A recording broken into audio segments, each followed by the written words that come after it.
Hello everybody. Welcome.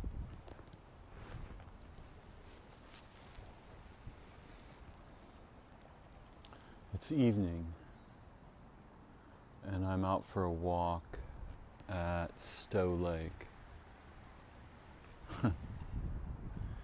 And I can see so much that is ordinarily occluded to my awareness. The spirit in the shapes that the painter's art worships of the trees and the landscape and the sky and the water and the clouds.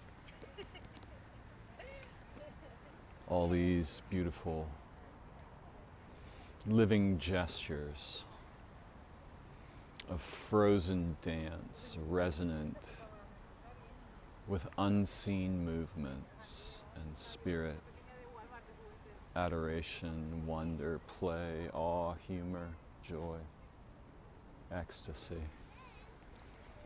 I can sense it.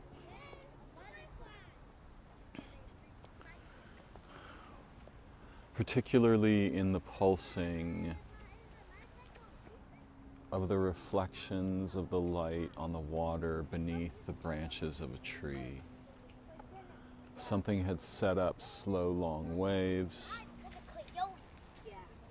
These waves were intruding into the reflection of the branchy structure beneath the tree,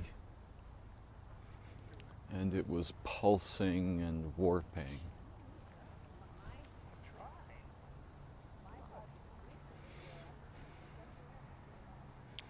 And I could feel those pulses as if they were movements of my own soul for a moment there, and I was transfixed like some enchanted anti-Narcissus who sees not, who sees everything other than his own reflection in the water and is completely captivated by this.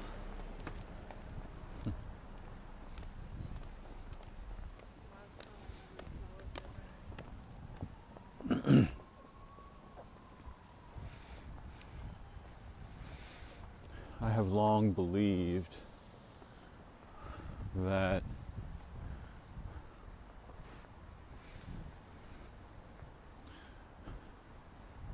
the slow strangulation of the dreaming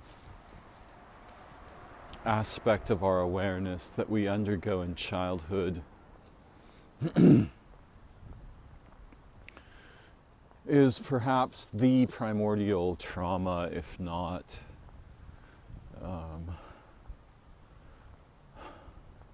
chief among a hierarchy of them. Certainly,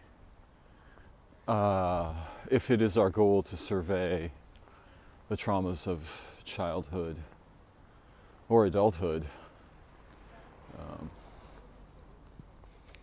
we will find no dearth of candidates.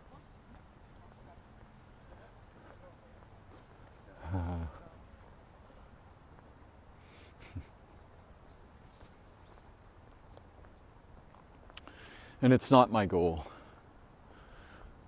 to survey those traumas. However, that one, I remember a friend of mine who had long been an atheist, I think, said to me that, and I may be misquoting my friend here in some ways, but she said that she remembers the last prayer she urgently addressed to the sky, so to speak, And it was simply, don't let my creativity die. Don't make me live without my creativity. Which one could hear as don't let them kill the dreaming in my waking experience. And it's clear to me from my observation, or all of it mostly retroactive, that of my dreaming, that the intelligences at play there have profoundly more complex dimensionality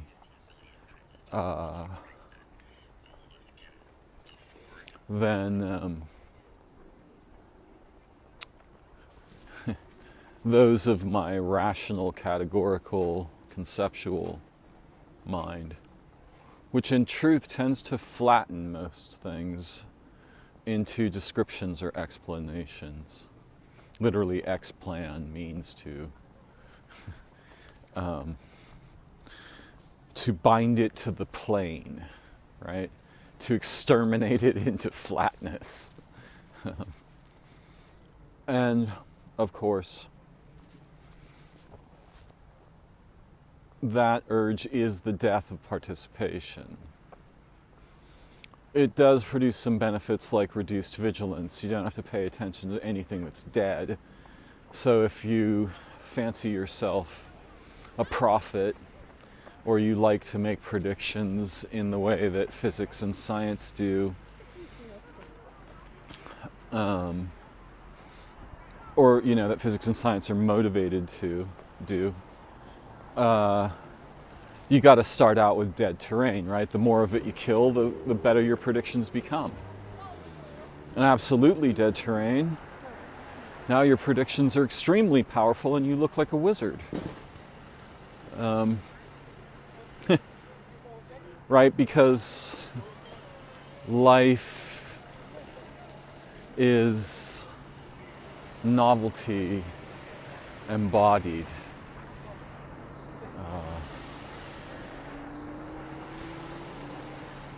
So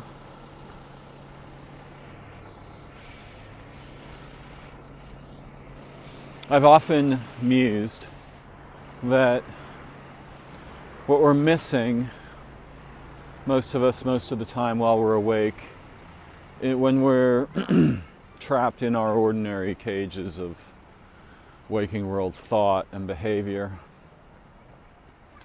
get this, do that, pay this, acquire that, manipulate this, straighten that.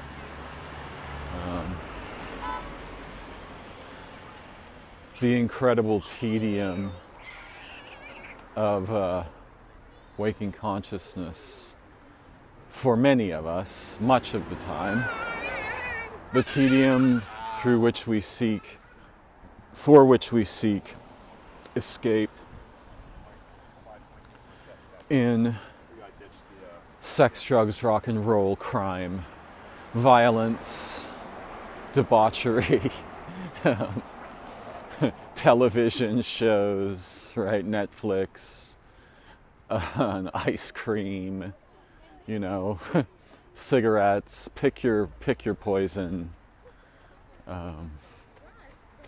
There's a virtual and a real cornucopia or cornucopia of them.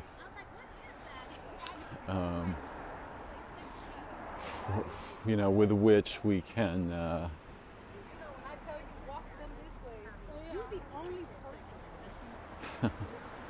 Jesus. Trying to go to I'm distracted by my surroundings.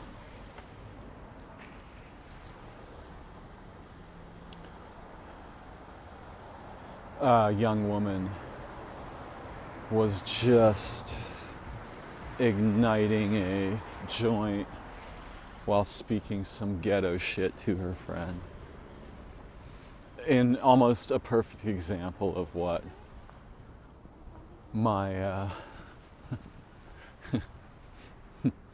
my awareness at that moment was sculpting, right, in consciousness, a kind of synchronicity, if you will.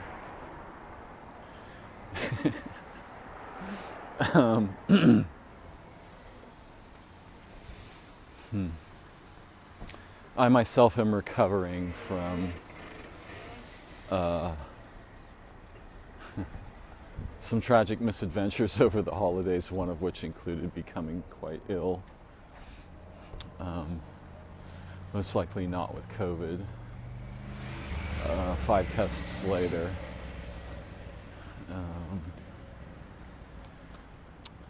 So when you hear the rasping in my breath, that's what it's from. So dreaming, right? Most of waking consciousness is actually a single game. And whenever we can get close to one of these roots of the form and function of the cognition that we enact without knowing its structure, whenever we can begin to see that structure, into that structure together or alone, newly minted freedoms are on their way. We will gain degrees of liberty that have otherwise been impossible to imagine, let alone enact, embody.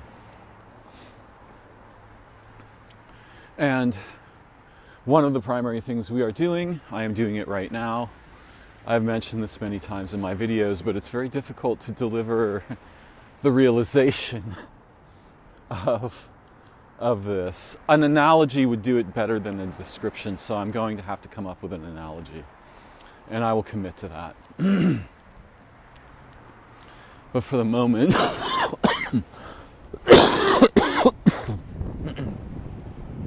I will allow a description to suffice. Okay, no. I'm going to give an analogy.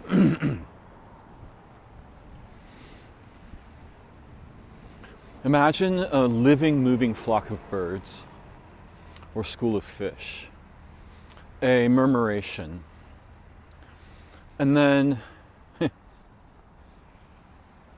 you take some kind of a plane, right, like a sheet of paper or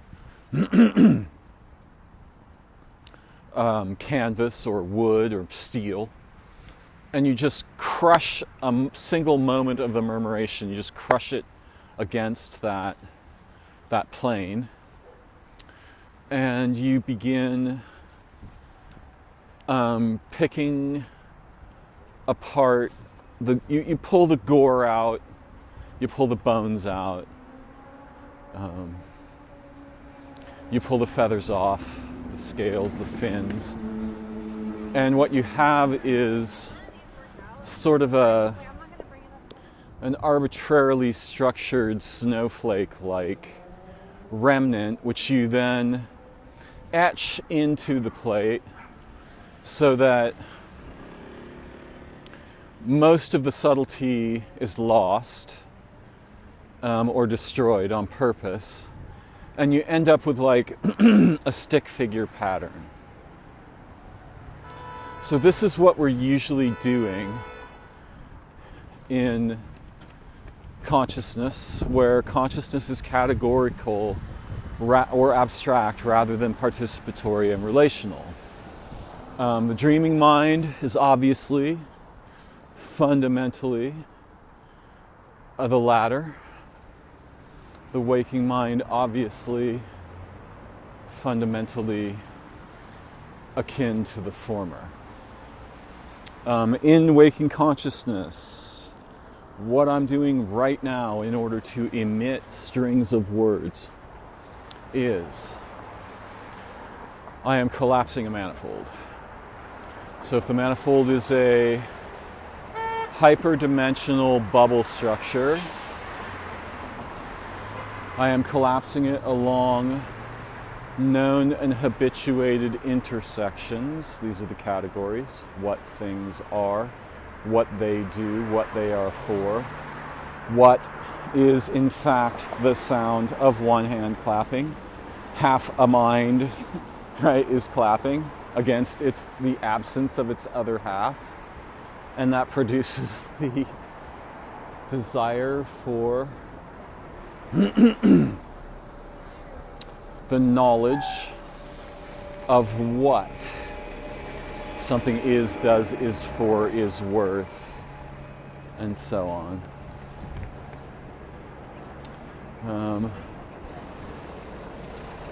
So this is the antithesis of the dreaming mind. The dreaming mind does not care what something is. It does not care what it is worth. It does not care who it looks like. A rock could in fact be my sister to my dreaming mind, and the sisterliness of the rock is the important quality, not which category,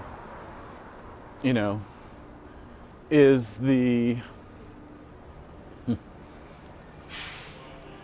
appropriate derivation, right? The canonical derivation.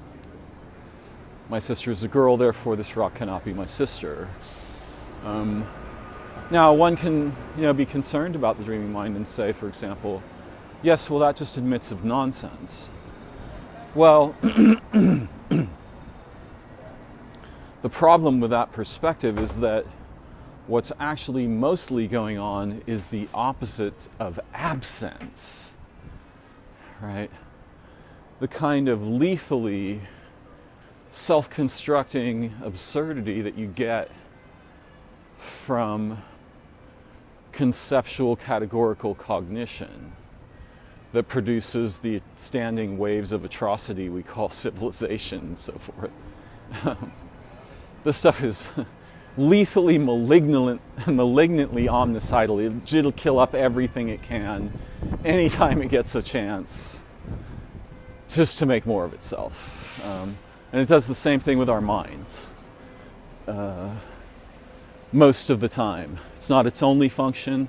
There are features of logic, rationality, scientific concern, and so forth that may be noble when, if and only if they are guided No, that was my place, which is on by the trustworthy faculties that form the origin and basis of our consciousness. And I would argue that these faculties profoundly more resemble the dreaming mind than they do the rational mind. The rational mind is what you get when you kill that other stuff off, mostly. And so, for many years, I thought, surely it's the absence of the dreaming mind in our waking experience that deprives us of the vital pulse and heartbeat of participation in our experience.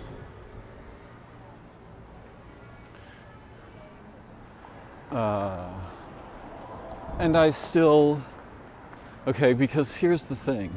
If the waking mind's modus operandi is collapsing the manifold, hyperdimensional bubble, collapse it along intersections till you get a stick figure, keep collapsing it till you get yes, no, this, that, and when you're done, produce that result as true, valid proof, what's important, what counts, and so forth. I hyperbolize the value of the strange result.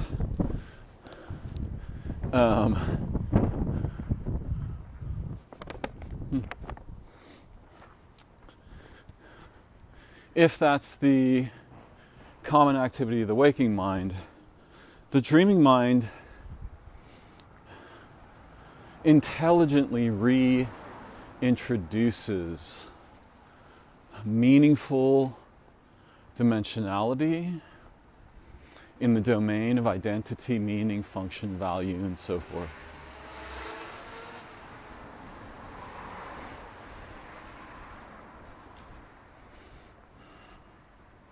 So it naturally re-bubbleizes. And not just thought, but participated experience, the stuff you actually feel in your bones, in your viscera, right? It brings all that back to life.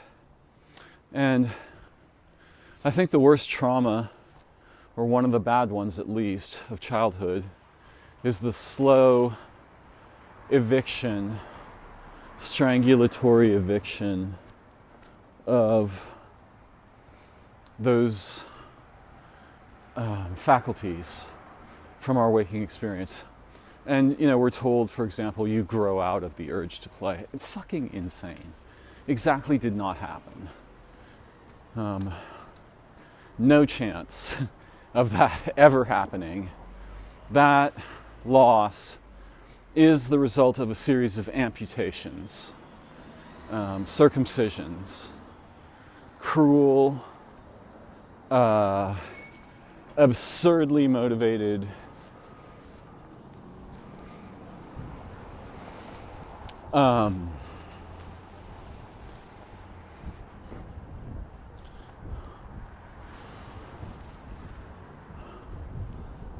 crimes against our interiority. And what was the reason? What was driving this? Well, civilization, right? Money, property,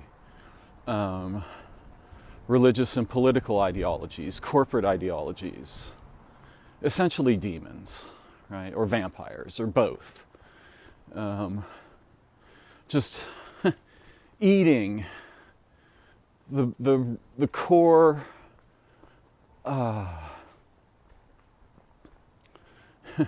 the origins of value in our experience and being, in our spirits, in our essence, right? Just eating that stuff up, pinning the dead remains to the blackboard, making categorical face noises about those, and then dismissing them. That's what actually happened. We did not grow out of play or imagination. It was killed off in us. And even in those of us who managed to, usually through art, music, sometimes through science or mathematics, we kept an array of torches burning in the window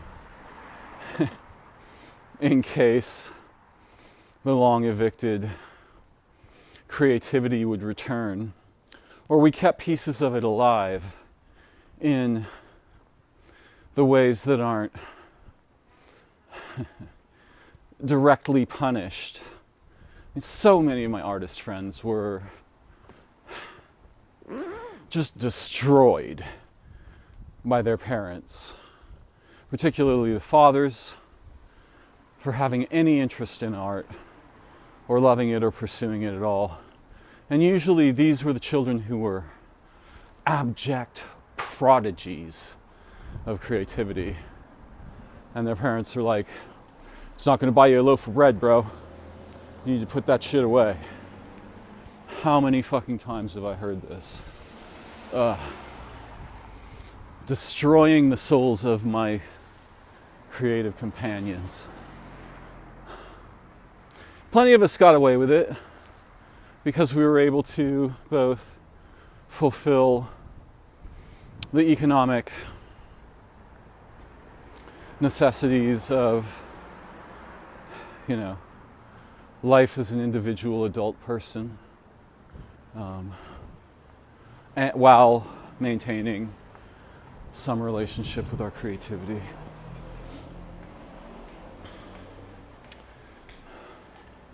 Now I've made it home a little sooner than expected.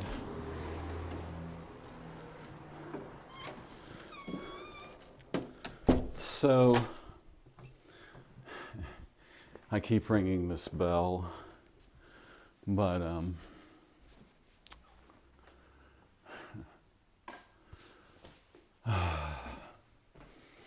eventually I'm gonna ring the bell that's just beyond it, which is the one that oriented me in the beginning of my explorations here. Water.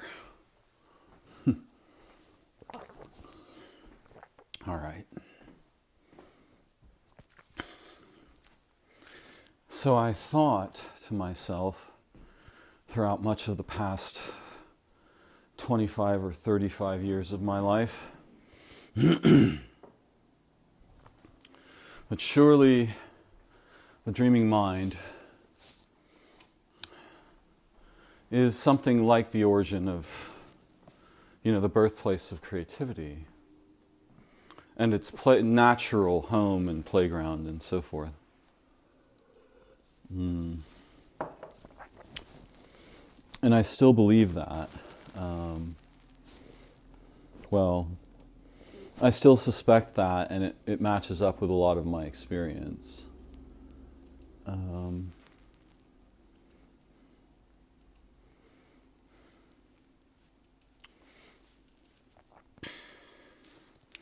what is magic, if not the two powers of the sort of twin powers of consciousness itself, which are penetration and encompassment, or causing to wave, right? Like the waves in that water I saw earlier. Yes, penetration certainly seems much more like the slice, dice, dissect, and analyze of much of waking cognition. And the encompassment, causing to wave, resembles the dreaming.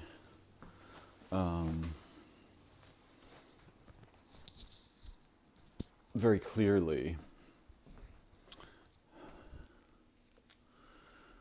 So, magic always, not that I'm terribly concerned with it, but part of me is, because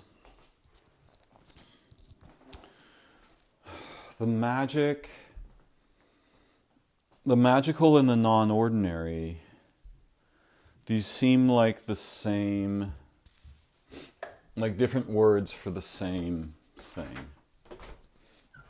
Usually, depending on who's using them and how and why and so forth.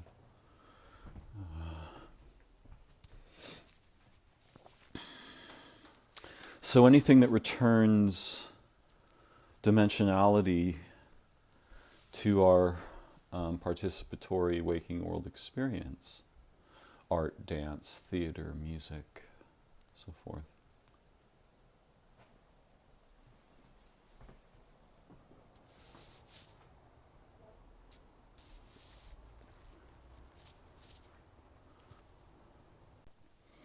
Play, humor, wonder.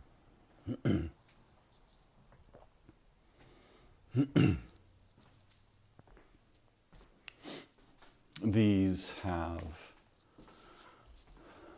the aura of magical origination in my common thought, or rather in my in how my psyche senses my experience. Not in my common thought. In my common thought, things seem very mundane. I know what objects are. They seem mostly dead inside. soon I seem similarly dead inside. It's conceptual, it's categorical, it's abstract. Only when the invitations to intimacies succeed, and intimacies with nature and the sky and the living beings and the plants and animals and creatures and the other humans and my own soul and so forth. When those succeed, then I come to life.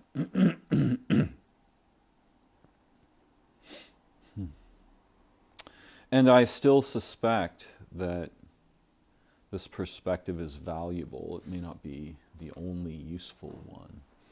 There are shadings and nuances about what we mean by the intelligences or faculties of the dreaming mind. And there are problems as well with mental experience becoming incoherent under certain kinds of transformations, particularly those that involve self-reflexivity, right? Like the generation of feedback in consciousness by the activity of consciousness. If I begin to think very carefully, for example, of historical situations with other humans where I was either, or with other living beings, not always humans, where I was either disoriented or mismotivated or naive or selfish, or if I think of, for example, very simple interactions. Say I have a bad moment with a clerk at the grocery store in which I am completely misunderstood and, indicted, or even with a friend. Then if I continue to focus on those kinds of thoughts, eventually it will produce in my consciousness a kind of a disturbed vibration, if you will, or vibration in terms of physics. Where it's as if the shape I'm applying to the water of consciousness tends to produce echoes of itself, and that reforges consciousness into a jagged sort of experience of despair, paranoia, analytical hyperfunction that is almost always displaced, right? It's not... We think we've got the fundamental clue to the crime scene, but that turns out to be the fingerprint of our own consciousness, right? Like, we think we're yeah, this is the nature of minds, to be like this under certain kinds of stress or dysregulation. But I think the thing I was wanting to say was that one wonders I wonder, even though I've had some related experience of my own that I have reason to trust is at least relatively authentic. One wonders what the shamans are doing when they are changing into animals or they are traveling far to seek a crucial object or medicinal situation. What are they doing?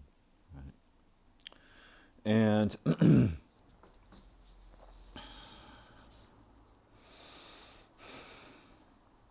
obviously, it depends on what we mean by shaman and who is speaking, and all of these things, they are true. We have to be very careful with the language because in English, we have these hyper-general words like dream. Surely there are 57 kinds of dreaming, maybe 1,000. It depends.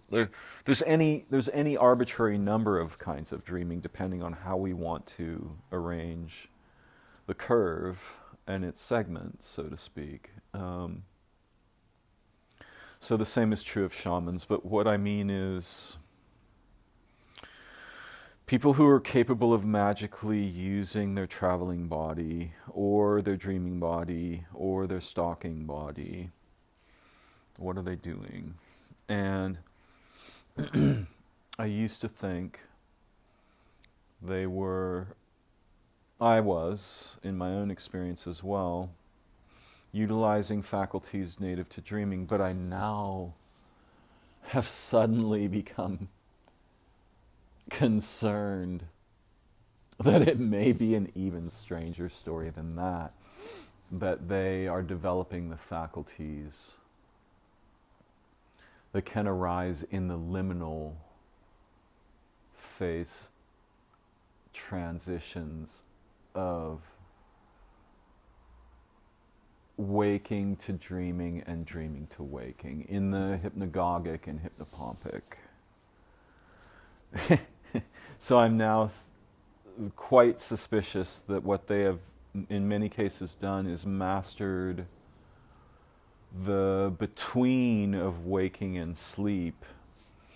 And so they are not merely dreaming lucidly, though that may also be powerful and useful in some circumstances, but rather they are traversing the twilights of consciousness and developing an array of faculties native only to those peculiar universes of experience. I think they are mastering the betweens, the bridgeways, some of them at least. And so it began to occur to me not very long ago that the keys to many features of our ability and our faculties and our humanity are hidden in those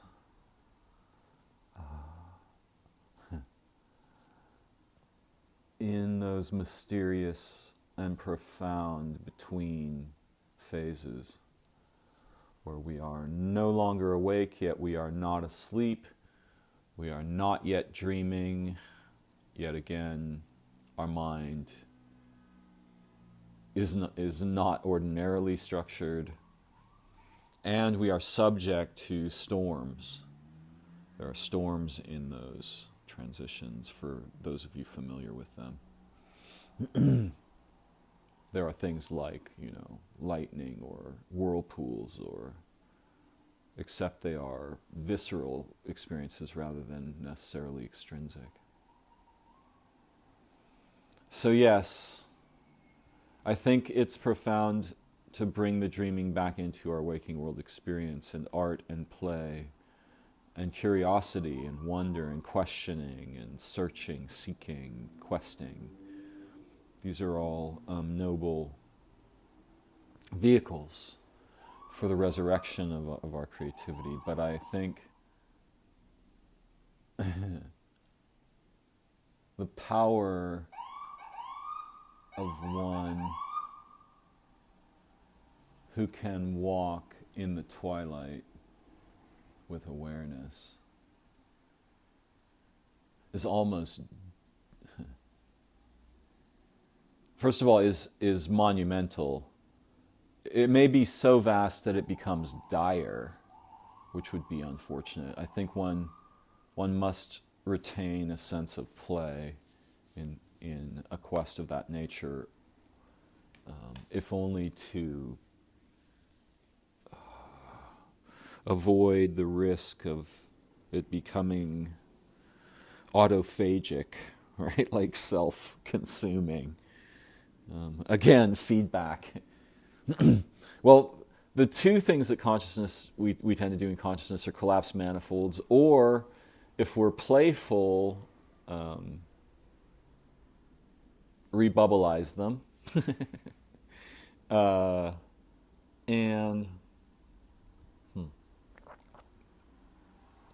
Oh yeah, we produce feedback. Yeah, feedback is And so some kinds of feedback are magical, some kinds are rational, some kinds are mathematical. Some kinds are pathological. But yes, one might even say we collapse manifolds in hope of the production of certain forms of feedback, both in our own consciousness and in observers.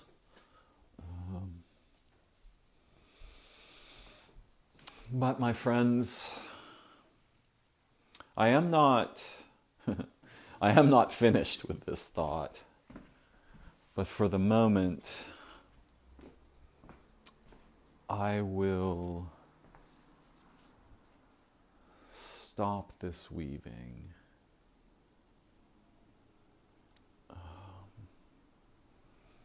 For there are other features of my life requiring my attention. Thank you for joining me as always. I look forward to learning and exploring together again very soon. May your ways and lives be wise and beautiful. Bye-bye for now.